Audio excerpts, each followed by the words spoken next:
Ladies and gentlemen, please welcome CEO, Atomic Software, Todd DeLauder.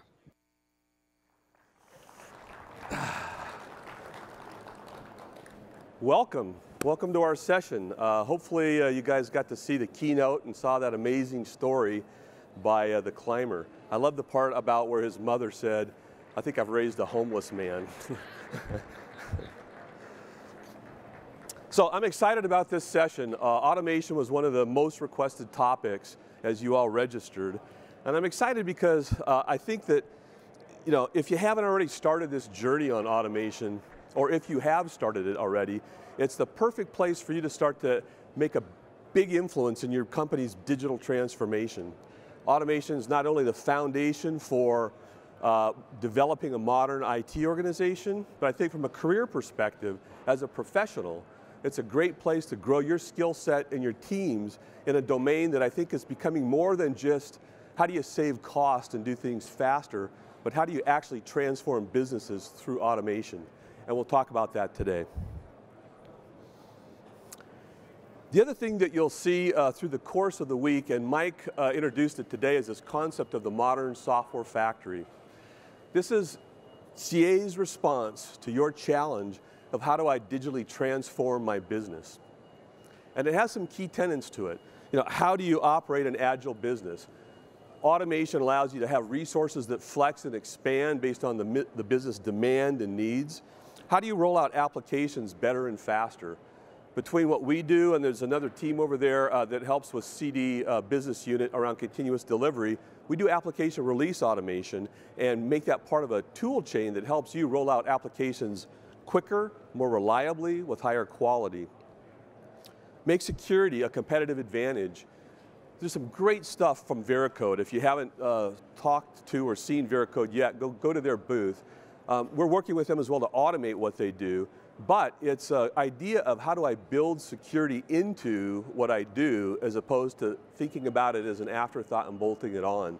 Veracode does source code scanning and really helps to catch those errors before software is actually built and put into production. And then finally, maximizing application performance. How do you make sure that not only your applications are running as they're supposed to, but business service levels are met back out to your customers? Throughout this modern software factory, automation is the backbone. So let's dive into it. Who we are, what we do, who we do it for, where we're going, and what you can learn at CA World. I've got about 40 minutes with you, and I'll try to move crisply. So some of you have been exposed to Atomic. I know we've got about 2,600 customers, and many of them are here this week at CA World, but many of you have never been exposed to Atomic. So I'll tell you what we do. We're a European-based software company based in Vienna, Austria, and we focus on what we call business automation software. So it's making sure that business processes execute across the applications and the IT infrastructure that those processes depend on. We do it all uniquely, I think, in the industry from a common one automation platform. And you can get different classes of products from us: workload automation, release automation, and then service orchestration. But the key in that is it's built off of a common platform, so you can invest in one platform, train your teams one time, you can license for the use of one product, and then expand to the next use case as your business and your journey on automation progresses. Now, as we brought Atomic into CA, we also looked at all of the assets that CA has around automation. Some great products running business critical systems for many of you. CA7 in the mainframe space, ESP, AutoSys, D-Series, CA release automation, the Nolio product, and then IT PAM on the process automation side. We've brought all of those products together in the formation of one business unit, all of the people that build and sell and service those products. As we did this, CA didn't ask us to take a single reduction of budget. We listened to you, we heard how you use these products, and we're doubling down in automation. So in that doubling down, where do we start from? Together we've got a tremendous set of customers globally, including many of you, running mission critical applications. Nordea Bank is a key customer of ours in the Scandinavian region. They're one of the largest banks in the world. They have this GSIB designation, which means they're big banks that can't fail, basically. And Nordea runs their entire infrastructure automated with Atomic, including self-service portals where employees can go to catalogs and pick services to go execute. Nordea has said that if Atomic were to go down in their environment, and they say were because we never have, knock on wood, we won't, but if it were to go down in their environment, the world financial markets would know about it immediately. Another customer of ours, so we had when we were Atomic standalone, we had a guy we were trying to bring on our board. His name's Henning Kagermann. Some of you may know him. Henning was the ex-CEO of SAP. And we're a DACH region company. Henning obviously is a German. So we wanted Henning on our board. He said, I'd like to talk to one of your customers, and I see somebody who we sold a lot of software to when I was at SAP. Can I speak to them? They're not I can't reference their name in the context of this discussion, but we said sure, and we set up the discussion. So this company runs, it's an industrial manufacturing company. They run about 4.5 million tasks and jobs on a daily basis across Atomic's platform. And they told Henning, we could afford to go a day without SAP, but we can't afford to go a day without Atomic. And so two things happened. Henning joined our board, and then he told me, in his heavy German accent, you need to raise your prices, Todd. And of course, we didn't do that. We don't think that way, not usually.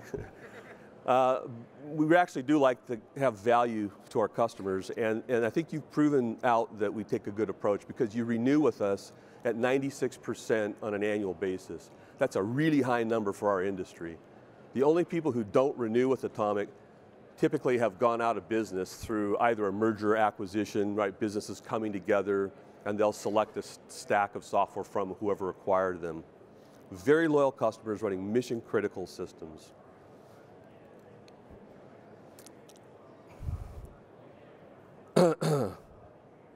So, the digital transformation, and how's it going?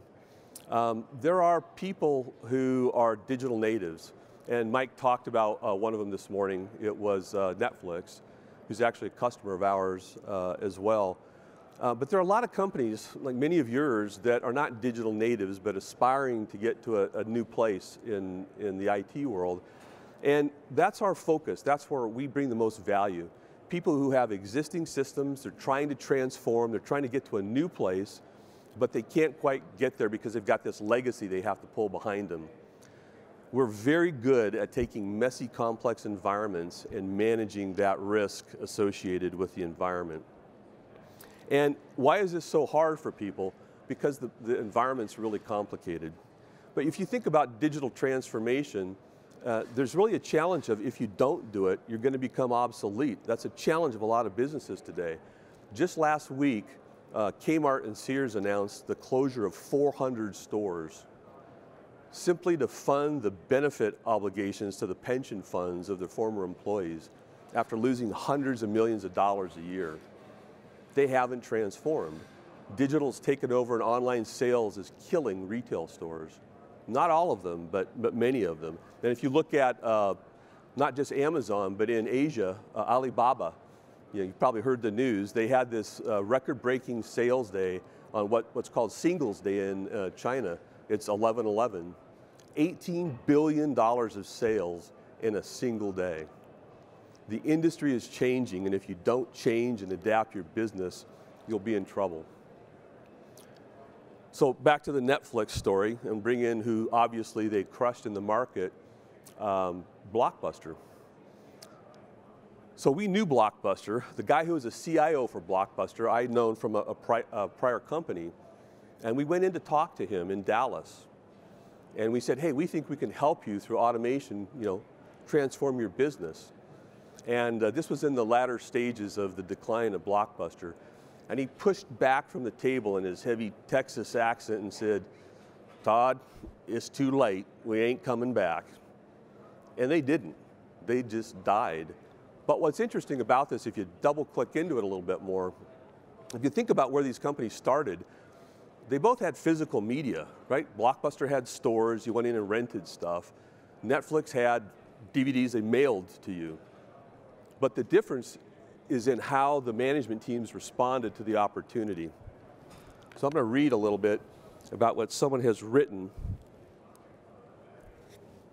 about the two companies. Blockbuster was managing their business by a combination of burying their head in the sand and looking into the past while defining their business strategy. In contrast, Netflix had a clear future, their vision that streaming video would take over. So back to the management teams, and Mike's comments this morning about how you think out of the box and need to stretch the boundaries. Blockbuster had brought in some management from another industry, actually from the convenience store industry. And at that time in the market, you have to understand what was happening is that the movie industry in general was on a decline. Box office numbers were dropping. And then that had a ripple effect in Blockbuster's business, also flatlining. Their answer to this problem was, we're going to try to sell more stuff in our stores. We're going to try to increase the basket size. So they started stocking stores with candy, with microwave popcorn, with soft drinks. They even went to the point of putting kids' toys in the stores and merchandising it at eye level, so as kids would go to the checkout counter with their parents, they'd want to buy stuff. That was their response to the market dynamics going on, where Netflix saw a future. And if you think about that, you can go back 100 years and this same scenario played out. Right? There's a quote attributed to Henry Ford. It's not clear if he actually said it or not, but it works for my story, so I'm going to use it. He said, if I asked people what they wanted, they would have said a faster horse. Right? They didn't see that the market was evolving. And in Blockbuster's case, they were trying to build a faster horse, where Netflix saw where the automotive industry could take people. So change or die might be a little extreme, but change or become obsolete, I think, is the key word for where we're at in our markets. And those patterns repeat themselves unless we can break the pattern.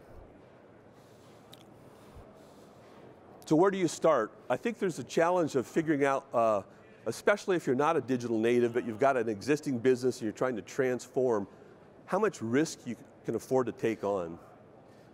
There are people who have data security applications that can't be compromised.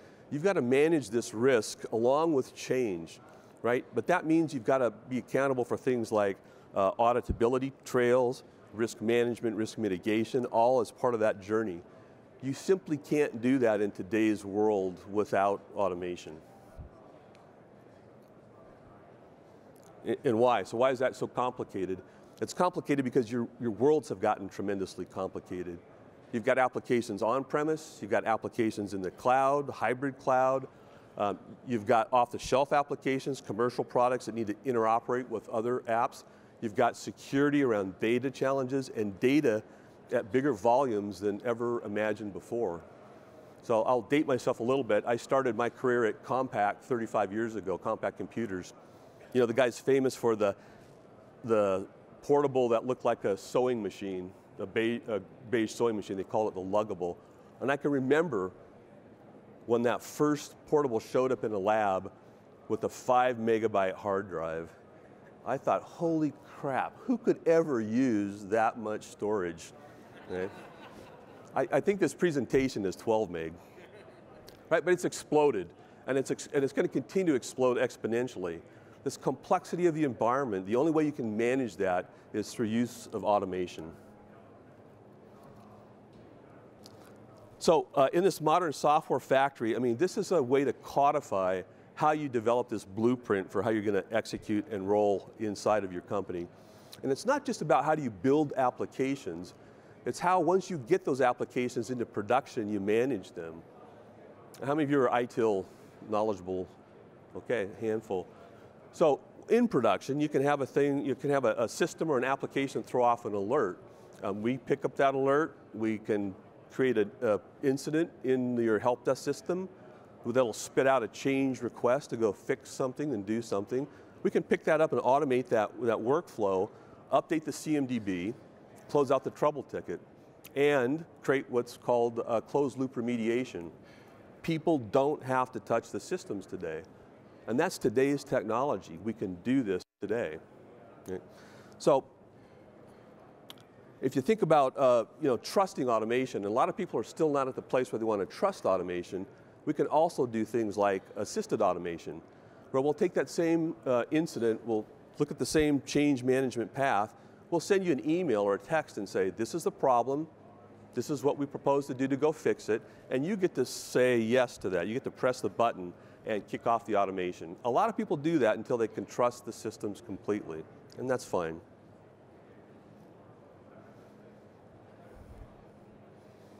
So I'm not going to steal Chris Borman's thunder. Our Chief Marketing Officer will come up in a little while if you stay for his session after this one. But back to this modern software factory, we've taken atomic automation software and interwoven it throughout CA's portfolio of products. So in almost every booth you see out here, there's some combination of products that many of you already own that can be now extended and enhanced through automation. Listen to Chris's session and he'll be up in a short while. Back to you. So Automation Centers of Excellence. This is a perfect opportunity for you to institutionalize the knowledge, right? What we see happening in people who have tremendous success with automation is they start with a project. Then they take that project and they build a center of excellence. Some customers even have named chief automation officers. And what that does is it sort of drives this idea that every new project that comes up, everything we think about, we're going to think first about how do we automate it? How can we do things through automation and take advantage of the power of that capability? And I'll tell you, the people who have been successful know how to take a project and then codify and institutionalize that knowledge and repeat it to the next and the next. This is your career opportunity and your team's career opportunity. And this is moving from being just cost efficiency to being business transformative. And we'll talk about that in a little bit.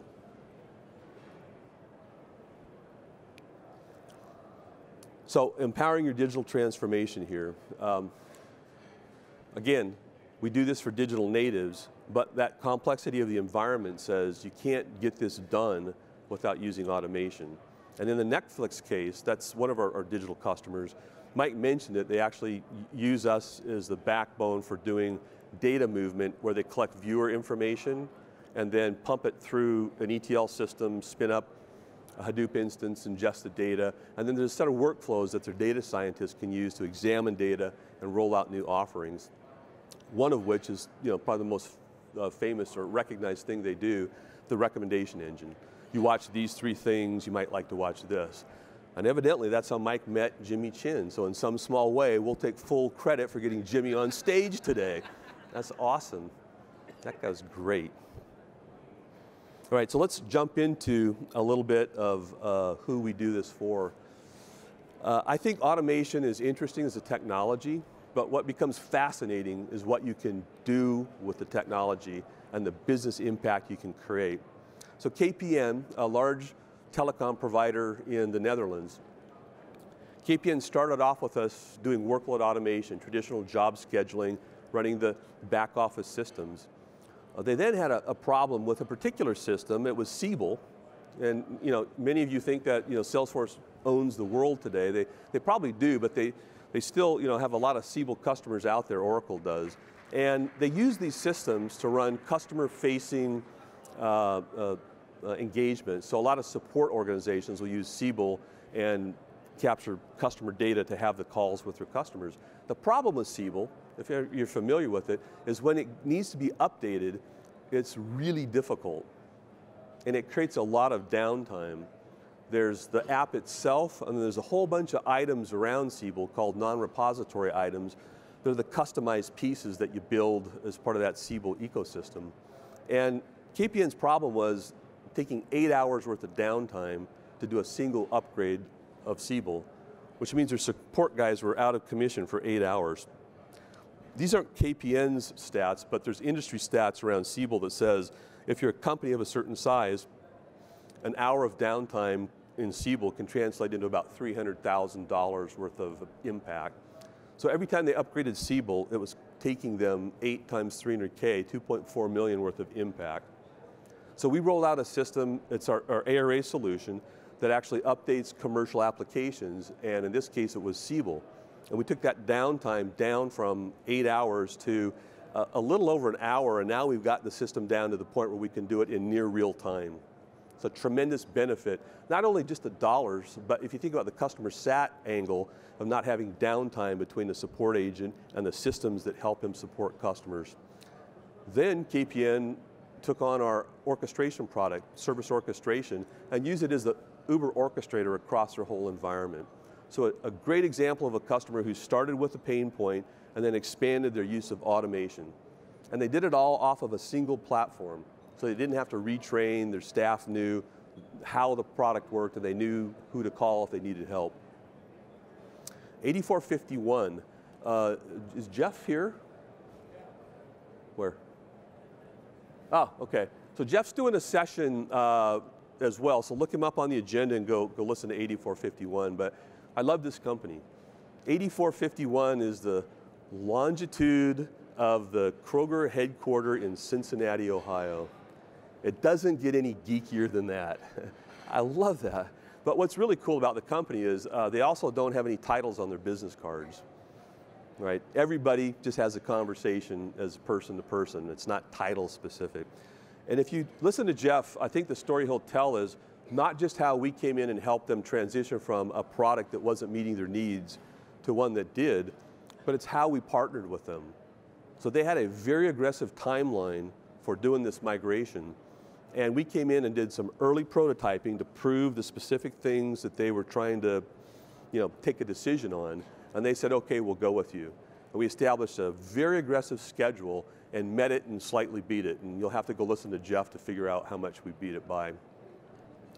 But a great example of what makes me feel good about Atomic is not just the products, but the way we engage with you and partner with you.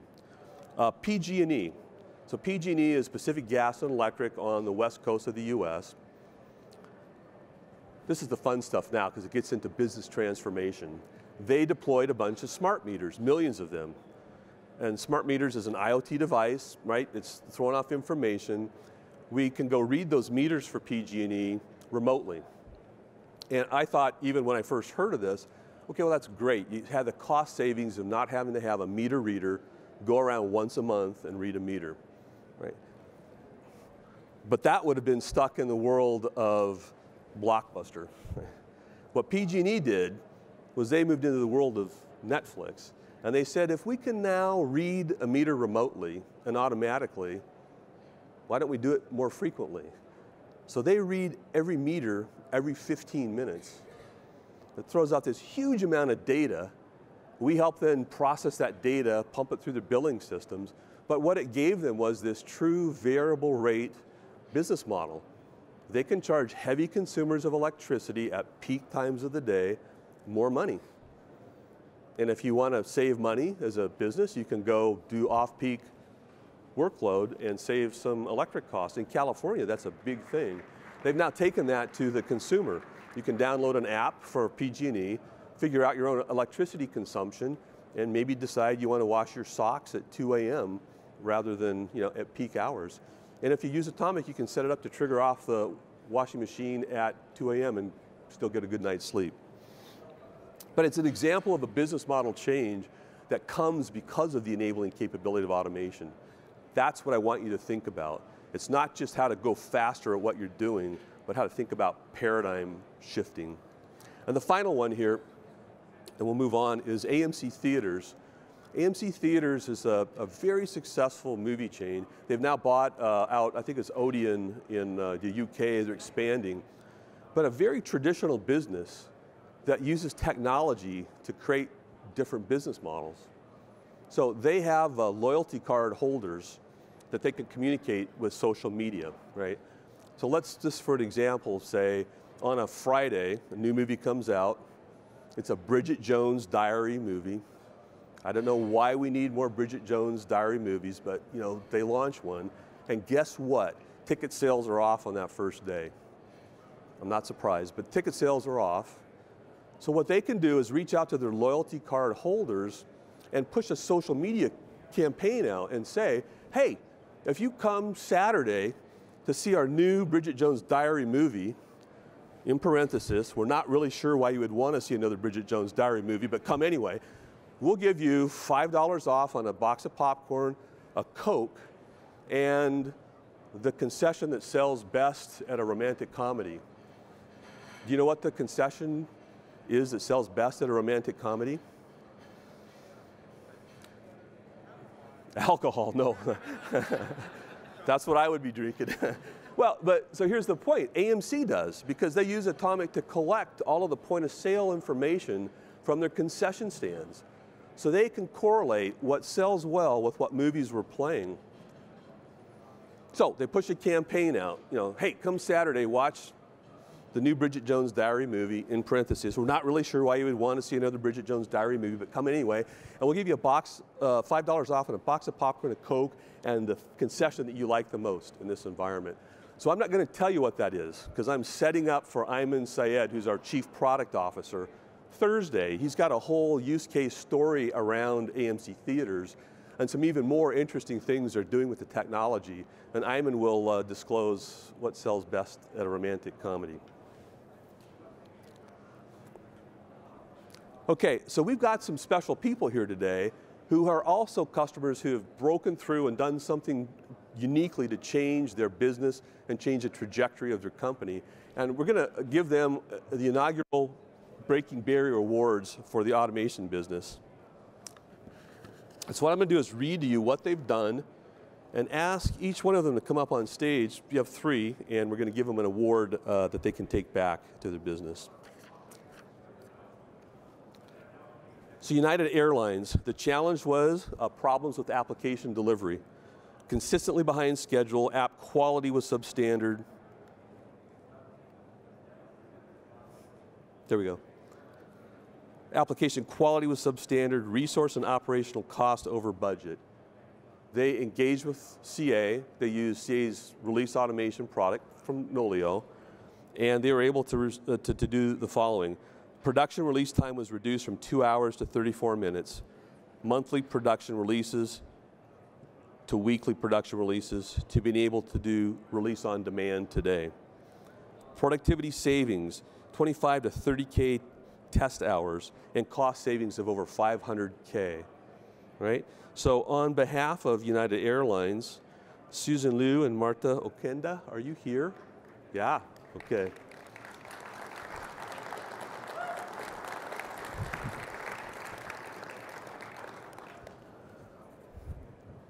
This is what it looks like, so you can have award envy, and next year be on the stage with us. Congratulations. Thank you. Thank you very much. Thank you. On behalf of CA and Atomic, I've got some more padding for that. We'll cover it up. Thank you.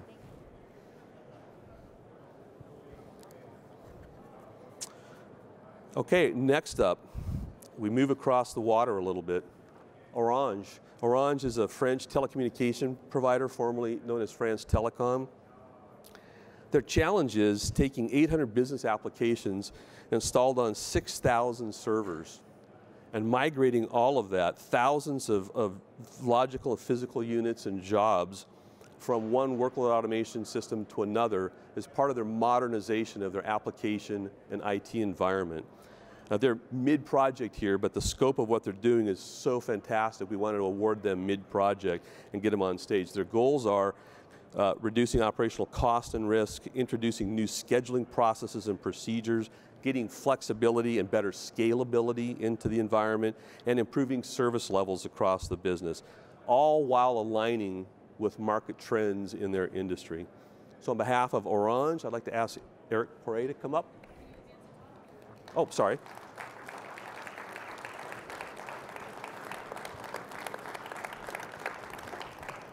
There we go. Congratulations. Thank you. All right. This is yours. Yes. Thank you. All right.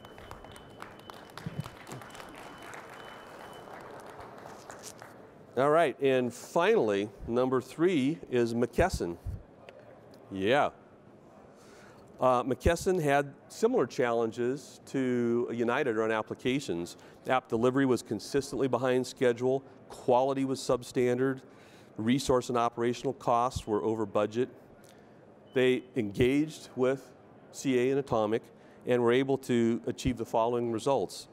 Build customized workflows, parallelize deployment of tasks, build in security and scheduling, create custom components, and then also add monitoring and reporting capabilities. So if we're pushing through on challenges at McKesson, we want to honor the team. So James Francis couldn't be here, but Heather Wilson is here to accept on behalf of McKesson.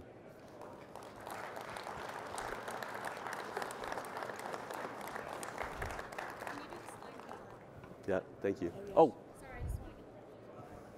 you're asking me to multitask. I need some automation help here. Thank you. Congratulations.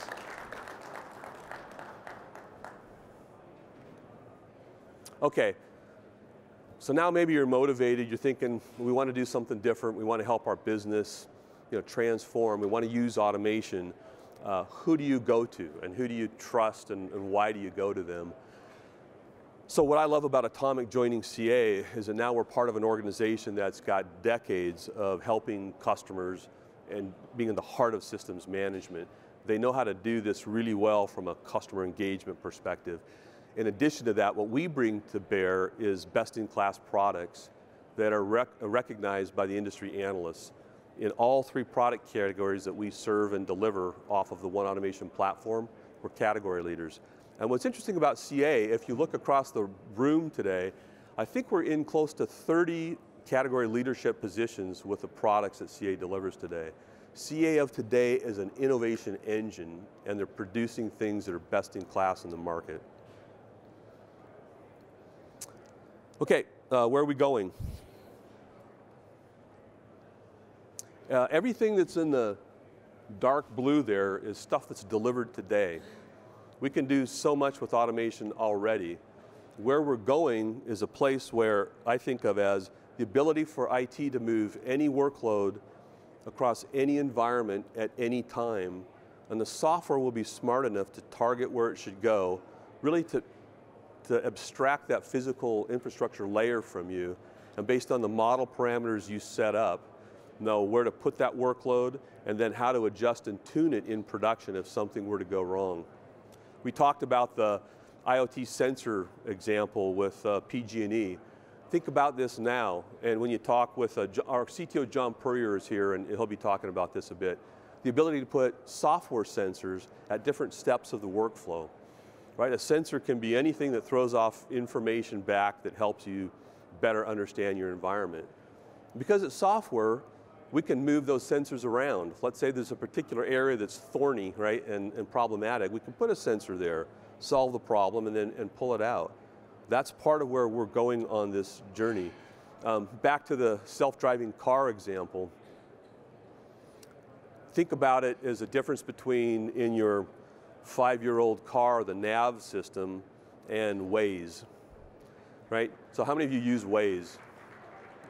Right. It's an app that helps you really get around traffic bottlenecks and problems. And there's some older nav systems that do that too. They tie into traffic systems, but Waze is even more creative.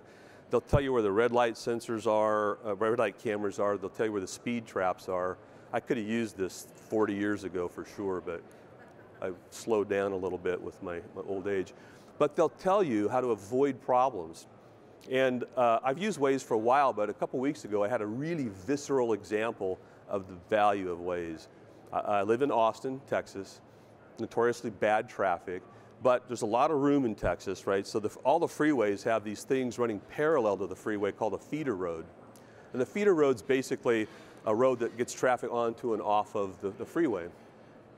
So I'm driving down the freeway, Waze is telling me, get on the feeder road, and I don't see a problem. It's like smooth sailing, but I trust Waze, right? It's my engine to know where I'm supposed to go. So I just as I'm turning off the freeway, I see red lights, and they all just came on instantly, right at the moment I'm pulling off. And on this particular stretch, there are no other on or off ramps from that feeder road for about 2 or 3 miles, and it happens to be elevated above the freeway. So I got to go for 2 or 3 miles at 60 miles an hour while watching traffic stuck, not moving.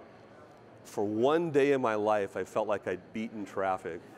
It was awesome. But now think about that in your IT environments. What would that be like to be able to predict problems before they occur and adjust and react and move into fire prevention mode instead of firefighting mode? That's where automation is going to take you. And it's not just around your IT systems, but it's about these business enabling opportunities that we've talked about. So this week, make sure you go talk to these guys out here. We've got great consultancy, people who can actually work with you on creating business value back to your organizations as you think about automation and where the benefits can come from. Great training here and certification on the products. We've launched a certification program for all of the products, so you'll start to see people putting out job searches for an Atomic certified employee. That's coming soon. Migrations, how to get from one product to another. We do this all the time. So go talk to the team about this and learn this week. What can you learn at CA World? In addition to the Atomic piece, go learn the Modern Software Factory. I think this is something that really can help you transport your business into thinking about things differently. And that's the whole point of this thing in Mike's keynote, is think differently. Embrace change, think differently.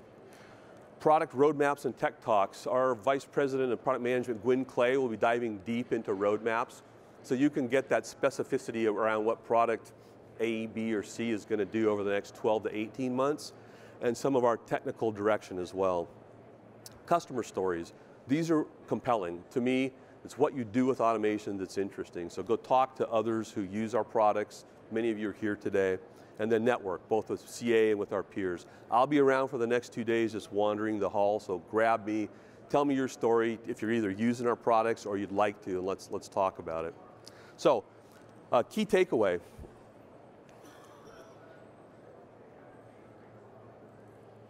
Automation is that backbone to the Modern Software Factory.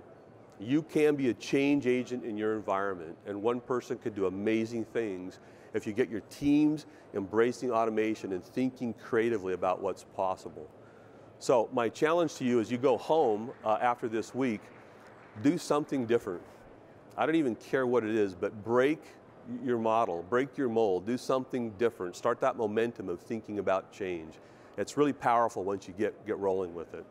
So I want to thank you all for being here this week. Thank you specifically for spending time with us. Really appreciate your business and look forward to working with you in the future. Thank you very much.